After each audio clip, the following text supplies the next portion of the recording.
Pay scale নিয়ে বড় update. নবম পে স্কেল কি আবার পিছিয়ে যাচ্ছে? সরকারি কর্মকর্তা কর্মচারীদের বেতন কাঠামো নিয়ে যে সিদ্ধান্তের দিকে সবাই তাকিয়ে, সেই নবম জাতীয় পে স্কেল এখনও চূড়ান্ত হয়নি। শোকজনিত কারণে স্থগিত হওয়া পে কমিশনের পূর্ণ কমিশনের সভার নতুন তারিখ এখনও নির্ধারণ করা হয়নি। ফলে নির্ধারিত সময়ের মধ্যে সুপারিশ জমা দেওয়া যাবে কিনা এই নিয়ে তৈরি হয়েছে অনিশ্চয়তা।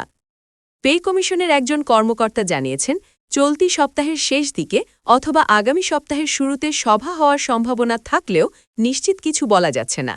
আর নির্ধারিত ডেডলাইনের মধ্যে রিপোর্ট দিতে হলে অন্তত আরও 2টি পূর্ণ কমিশনের সভা প্রয়োজন।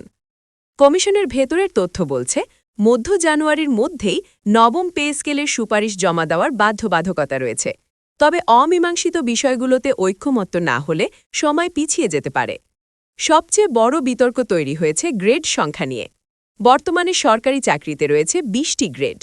একটি পক্ষ চায় এই গ্রেড অপরিবর্তিত রেখে বেতন বাড়াতে। আরেকটি শক্ত অবস্থান হল গ্রেড কমিয়ে 16টি করা।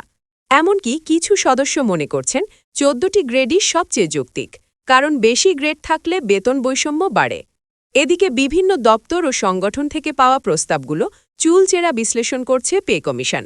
এখনও পুরো রিপোর্ট লেখার কাজ শেষ হয়নি। বাস্তবসম্মত ও গ্রহণযোগ্য একটি সুপারিশ তৈরিতে সময় নিচ্ছে কমিশন।